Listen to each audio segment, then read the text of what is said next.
when we have a supply chain, we always have a manufacturer who produces a product, and manufacturer needs some price to produce that product. So we will assume that that price is net price.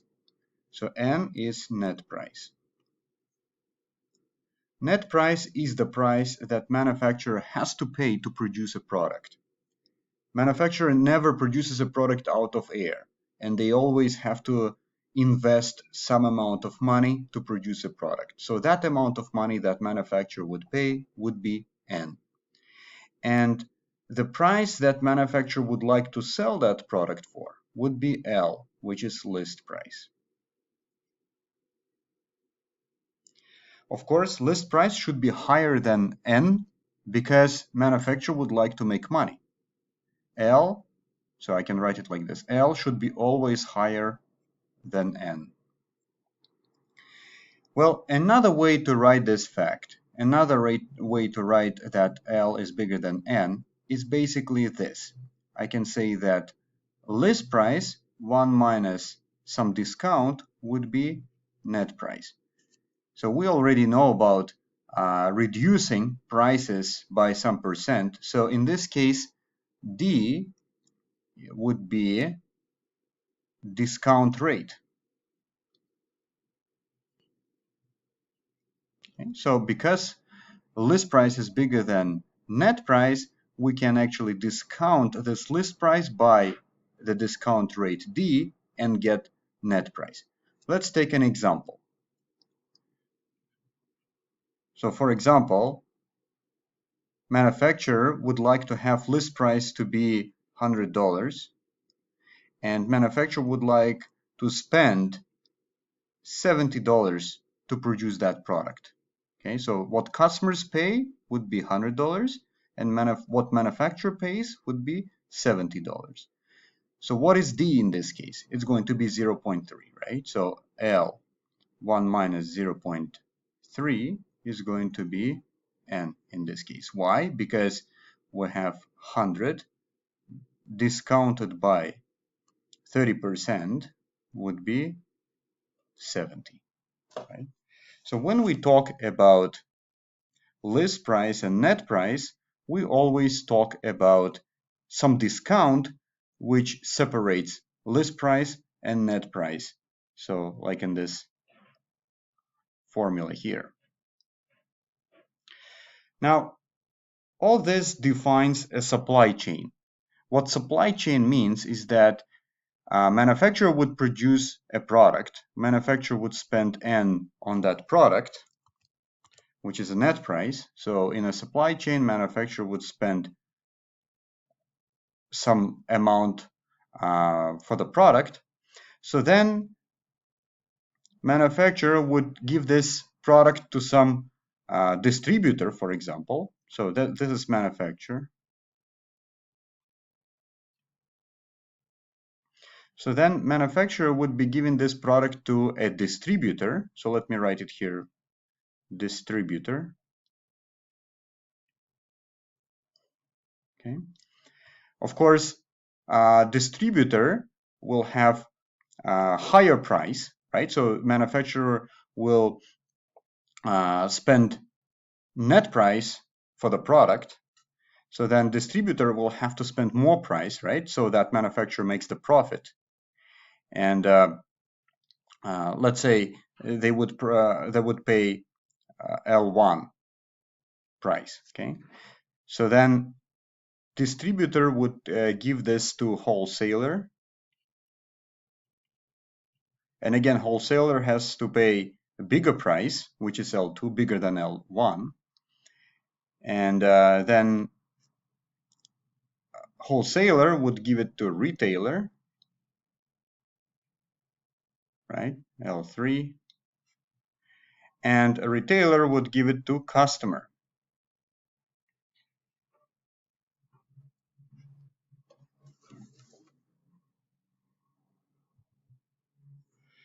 Retailer would give it to customer, which is us, final destination of a product.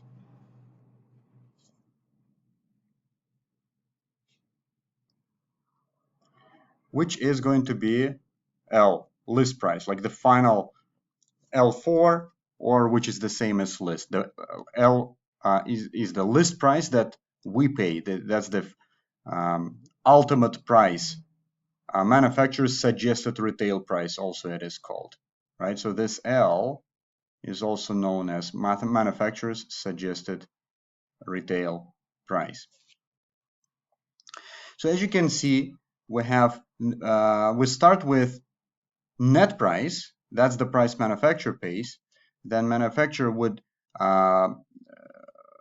give this product to the distributor, and distributor would pay price L1 for this product, which is higher than N, and so on. It will go in the supply chain until it reaches the product reaches the customer. Of course, in this course, we're not going to talk about supply chains in detail. So for that, you will have different courses.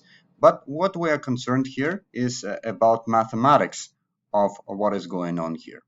So as you can see, we talked before about a very simple scenario when you start with some list price and you end up with what manufacturer pays, right? So you discount that list price by one discount rate so that to get N, which is the price manufacturer pays. So in this case, supply chain is very simple. So there is a manufacturer, and right away there is a person who pays that list price. But in the supply chain which I have now drawn, which involves many parties, the situation is more complicated. So you have some list price, which is MSRP, manufacturer's suggested retail price. So that's what the end consumer would pay. So then we have many discounts starting from that price. Okay, so I'll put multiple dots here, meaning that there might be many discounts until we reach N, which is the price manufacturer would pay. All right, so we will actually see how all this works when we discuss problems. But one thing I just want to note here is that in this scenario, we can also speak about one discount which would do the same job as many of these discounts, right? So what we can talk about one minus only one discount, which we call equivalent discount. So it's single equivalent discount to all those N discounts, which would produce net price, right? So we can always replace all these many discounts by just one discount DE, which would do the same job as all those discounts, right? So what this really means is that 1 minus D1, 1 minus D2, well, 1 minus D3, and so on, 1 minus Dn, all that should be equal to 1 minus DE, right? So if we want to find that one discount, that's the equation we should really work with. So once again, this one discount DE, when it works on the list price, it should give us net price, right? The same thing as that list price has become net price after many discounts. So if we were to ask ourselves, how do we find that one discount which is equivalent to all these N discounts, we could build this equation, right? So you see this part here with many discounts, this part should be equal to this part. So that's what this equation means. And that results in the formula for DE, which is 1 minus D1, 1 minus D2, and so on, 1 minus Dn. And that's the formula for one discount, which is equivalent to N discounts. All right, so that is basically the overview of this topic. But really, we will learn this better if we proceed to examples. And when we talk about examples, we will go in more explanation. Okay? So let's start with this first example. The list price of each TV is 1,230. What is manufacturer's net price if there is one trade discount of 12.5%? Okay. So what we have here is that list price is 1,230, right? So that's the price that consumer pays for the TV. Now, what is manufacturer's net price? So we don't know net price, but we know that there is only one discount, which is 0.125. So we remember that list price should be bigger than net price because list price is what the consumer would pay, and net price is what manufacturer would pay to produce that product. So now we need to remember that there is a formula which would connect list price and net price, and this formula is this. L times 1 minus D is N, which means that L should be discounted by the discount D in order to get N, right? Now, we already know our list price, it's 1,230.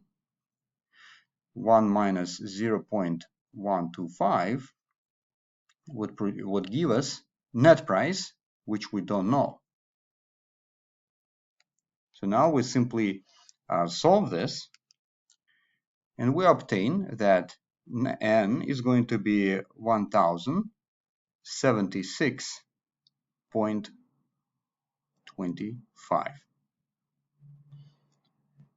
Okay, so that's the answer for this problem. And what this answer means is that manufacturer would have to pay 1,076.25 to produce a TV, and consumer would pay 1,230 for that TV, right? So in this sense, manufacturer's discount is 12.5% compared to what consumer would pay. So that's a very simple problem which basically highlights what is going on in a very simple scenario. So now let's go ahead to check out another problem.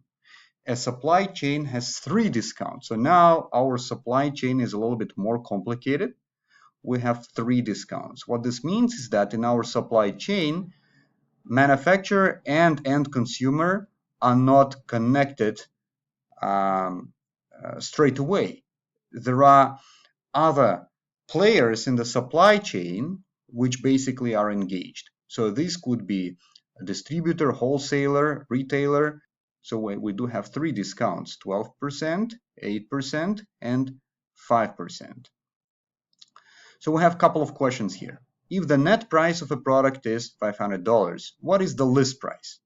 So let's focus first on that part A of this problem.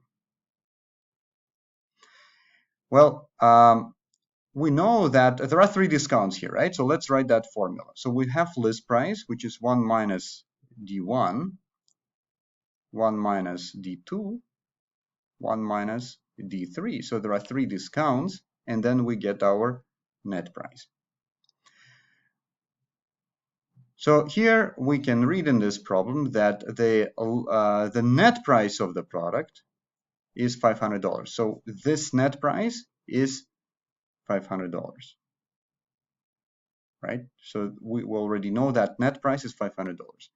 Then we know all these 3 discounts, 12%, 8%, 5%, and we need to find the list price. So the list price is what we don't know. So therefore, we will leave it as L because we don't know it, and then it will be discounts applied that we know.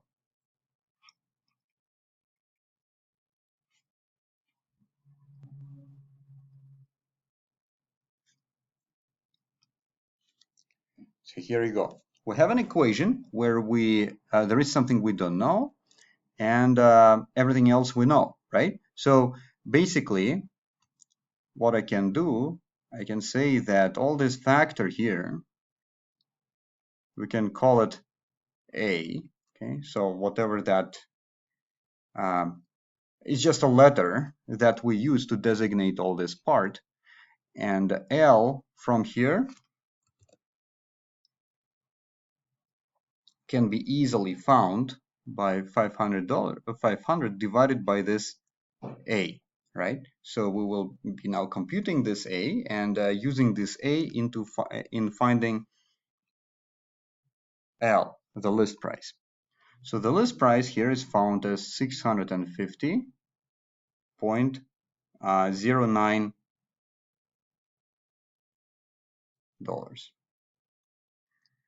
$650.09. All right, so in this problem, we had a situation where we have 3 discounts. So these are the 3 discounts which connect list price and net price. And it's pretty simple equation that we can build here and find the list price.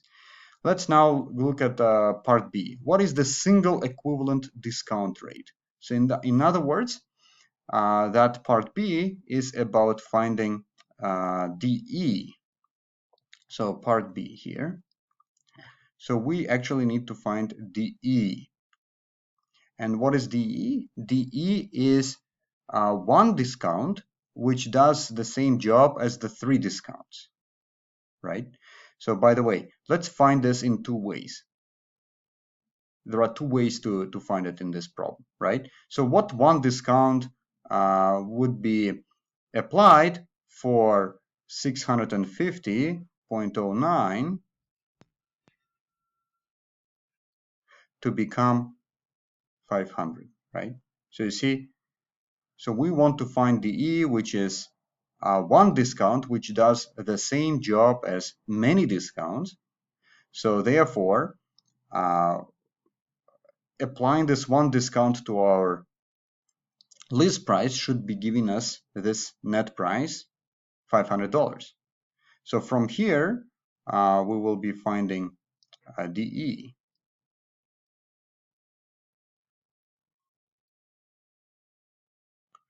And finally, DE from here can be found as 500 divided by 650.09, and it's 1 minus 500 divided by 650.09, right? So it's going to be 23.09%. 23.09%. But we found this DE now based on the list price and the net price that we know. But what about that formula that we discussed? So remember in the introduction to this topic, we had this formula for DE. Okay, so we could use that formula to solve the same problem. So the beauty of that formula is that you don't need list price and net price to find DE, because formula for DE is 1 minus D1, 1 minus D2, 1 minus D3, right? So you see, this formula does not rely on the knowledge of list price and net price. So in some problems, when you don't even have information about net price and list price, you could use this formula to find single equivalent discount. So let's use this formula. DE is 1 minus 0.12, 1 minus 0.08, and 1 minus 0.05. So DE is going to be 0.2309, right? And the reason I actually, even though I knew that DE is going to be 23.09%, how did I know that it would end up 23.09? Because it has to be the same as what we already found here, right? It has to be, because it's the same thing found different way. But the reason I compute again is it's always a good idea to compute again the same thing by a different process, so that you are sure that you didn't make any mistake in computing with that first process. And now when I recomputed the same thing with a different process, and when I see that answers coincide, I am very confident about my solution. But it's not only for the sake of verification that I computed. It's also because you need to keep in mind that when we found this list price here in this calculation, we rounded to 2 decimal places, right? And then when we found DE here, we used that rounded number. So in reality, it is possible that sometimes when you find DE with the formula which doesn't involve list price and net price, and when you don't round anything in between, you could end up with a slightly different percent. Okay, so we actually were lucky that we ended up with the same number here, right? It could be a little bit slightly different because no rounding is involved in this solution which is in green color versus the solution which is in the red color. So it is always preferable actually to solve problems using the DE formula for this reason. Okay, so this formula for DE is much more powerful because it does not involve list price and net price, and also it is more powerful because it does not rely on rounding of list price or net price, right, depending on the problem. Of course, you could find list price here without rounding anything and then go for DE, right? So that would be even better. But still, this formula for DE, it is better because it doesn't involve list price or net price as part of the problem. For example, in this problem, you could see that no net price is given, right? So it wouldn't be part A of the problem, but only part B. Without part A, it could be just part B. And that problem could ask you what is the single equivalent discount rate, right? And if you don't have any information about the net price, you could still answer that part B by using that formula for DE. Okay, so let's go ahead for the next problem. Verinder received 3 discounts on the list price of $780. The first discount was 10%, the second discount was 7%. If the net price appeared to be $625, what was the third discount? What was the single equivalent discount rate? In this problem, we have 2 questions. First question is, if the net price appeared to be $625, what was the third discount? And then the second question was, what was the single equivalent discount rate?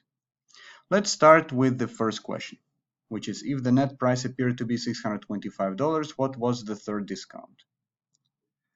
All right, so we start with list price, of course. Then we have 3 discounts to obtain our net price. Here we do know the list price, which is $780. So then we have 3 discounts. So first discount we know it's 10%. So then second discount we also know it's 7%. But we don't know third discount, right? So we leave it as D3 because we don't know it. And we obtain $625 as our net price. As usually is helpful tactic is to identify this factor here, this known factor, as factor, let's say A. All right. So what this means is that we have 1 minus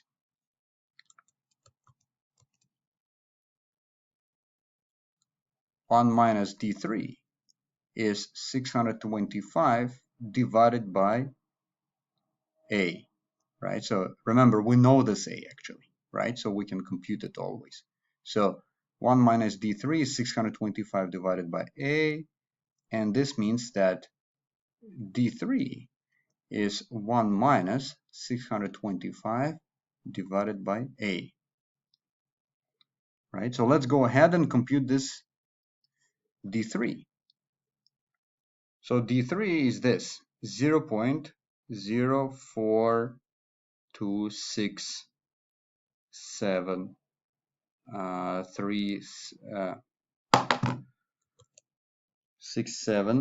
3774.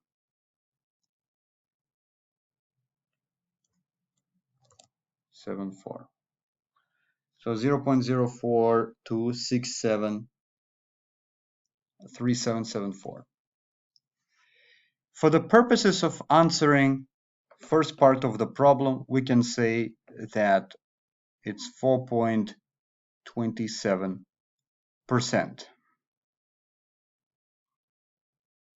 4.27%. So our third discount is 4.27%.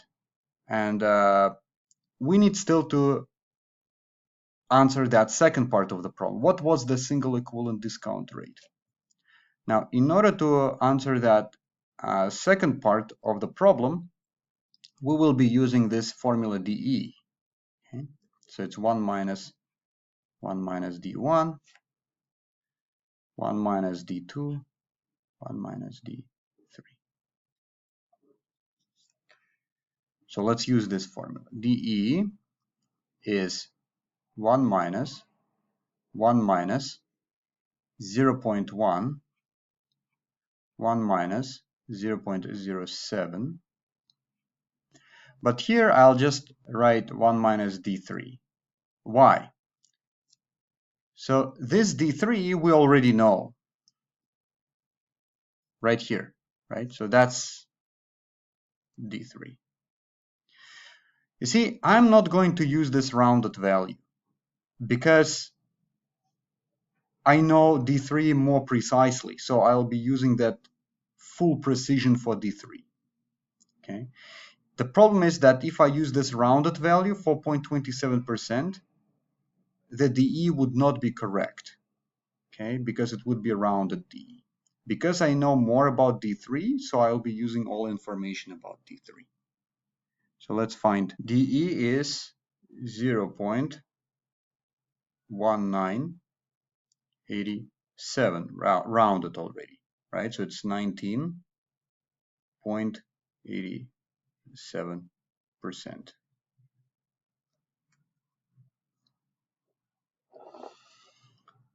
Okay, to verify the solution, I also can use the information I have, which is 780 for my list price and 625 for my net price, right? So I can also say that 780, 1 minus dE is 625.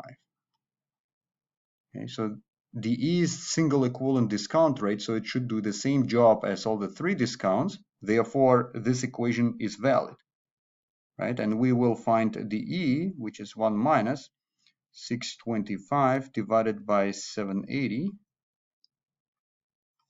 Okay, so let's see. 625 divided by 780 minus plus 1. Okay, so it's 19.87%. Okay, you see, I still computed this with a calculator, even though I know I should end up with the same number, right? I still computed it because it's always a good idea to compute the same thing by a different way if you can, because this way it gives you confidence that your solution is correct. Let's now go ahead for another problem, and this is this. Which supply chain will result in a lower net price if the list price is the same? So we have some list price that we start with, and this list price is the same for supply chain A and supply chain B. Okay, so which supply chain will result in lower net price? Okay, so we start with list price, and then basically we have two supply chains. One supply chain is A, and the way it works is that there are three discounts which will get us some net price N1, and so this is supply chain A, and supply chain B starts with the same list price, but discounts are these.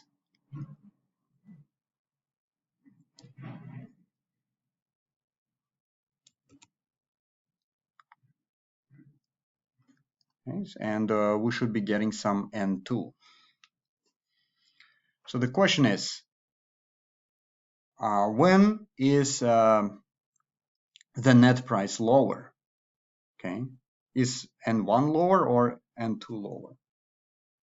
Well, in order to solve this problem, we simply need to find these factors here, right? So we can find this factor and we can find this factor and see which factor is bigger. Okay, so let's find for A. So for A, we will use this notation F1, so factor 1, and for this B, it will be factor 2. Okay, so in A, F1, so this factor is going to be 0.396. For B, F2 is going to be 0.39263. Which number is bigger? Of course, this number is bigger, right? So we have F1 is bigger than F2. This means that bigger percentage will be taken of the list price in A, right? So F1 is bigger than F2, and F1 is that factor which is applied to L, right? And because it's bigger, it takes bigger percentage. So we take 39.6% of L, right? In other words, N1, let me write this, N1 is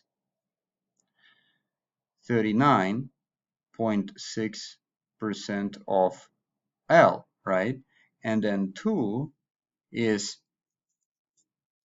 39.3% of L, right? Here you can see that N2 is the lower net price because we take lower percentage of L. And the problem is asking for the lower net price. So which supply chain will result in a lower net price? So the answer is supply chain B, because it results in net price N2, which is the lower net price. So the answer to this question is supply chain B, because it results in the lower net price. Well, that was the final problem to discuss in this lesson.